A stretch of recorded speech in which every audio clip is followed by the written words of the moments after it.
আসসালামু আলাইকুম এভরিওয়ান, কেমন আছেন সবাই? তো ছোট ভাই হচ্ছে আমার কাঁধে মাথা রেখে ঘুমাচ্ছে। কারণ হচ্ছে আমরা আমাদের বোনকে আনতে যাই। মানে যেহেতু পুজোর ছুটি পেয়েছি ৫ দিন। তো ভাবলাম কি করব? আর বোনও যেহেতু অনেকদিন শ্বশুরবাড়ি। তো ভাবলাম যে তাহলে বোনকে নিয়ে আসি। তো যেহেতু সকাল, সকাল একটু বের হই আর আকাশটা অনেক মেঘলা ছিল। বাসের ভেতরে হচ্ছে ছোট ভাই আমার কাঁধে মাথা রেখে ঘুমায়ে যায়। তো আমরা চলে আসি ঘাটে। তো ঘাটে আসার পর হচ্ছে সাথে, সাথে আরকি ফেরি পাই নাই। তো একটু অনেকক্ষণ অপেক্ষা করতে হইছে।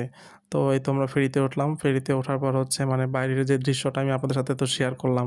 এত সুন্দর লাগতেছিল আকাশটা, মেঘলা আকাশ, পরিবেশটা খুব অসাধারণ একটা সুন্দর ছিল। খুবই ভালো লাগতেছিল। আর আমাদের বাড়ি যেহেতু ফরিদপুর আর বোনের শ্বশুরবাড়ি হচ্ছে রাজবাড়ী। তো মোটামুটি ২ থেকে ৩ বছর ৩-৪ বছর পর আরকি মোটামুটি ফরিদপুরে যাওয়া। তো এইটা হচ্ছে রাজবাড়ী, বোনের শ্বশুরবাড়ি। তো ওদের বাসায় যাওয়ার পর একটু ভাবলাম বিকেলবেলা একটু ঘুরতে বের হই।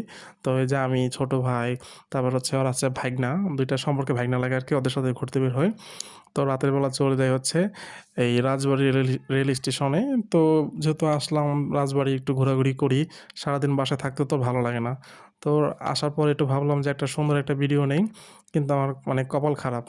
ক্যামেরাম্যানটা ভালো ছিল না। যার কারণে হচ্ছে সুন্দর, সুন্দর ছবি বা ভিডিও কোনটাই নিতে পারি নাই। আর এই তো দেখেন রাজবাড়ী। রাতের রাজবাড়ী ভাই এত সুন্দর ছিল এলাকাটা, একদম সেম টু সেম ঢাকা। আমার মনেই হয় না যে আমি রাজবাড়ী আসছি। আমার কাছে মনে হইতেছিল আমি ঢাকায় ঘুরতে বের হইছি। যেমন গাড়ির শব্দ। তো রাতের বেলা বাসায় আসার পর হচ্ছে বিল্টু আমাদেরকে ফোন দেয়।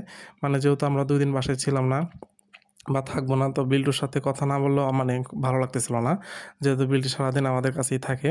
তো বিল্টুকে যখন আরকি ভিডিও কলের সাথে কথা বলি, তখন ও ওকে যতবারই ডাক দিতেছিলাম ও হচ্ছে গিয়ে ডাক শুনে কান্না করতেছিল। সে কি কান্না! রাগ দেখাইতেছিল, কান্নাও করতেছিল। আর আমার নিজের কাছে খুব খারাপ লাগতেছিল। যেহেতু ওর সাথেই মোটামুটি বাসায় থাকা হয় সারাদিন। আর এর জন্য খুব খারাপ লাগতেছিল।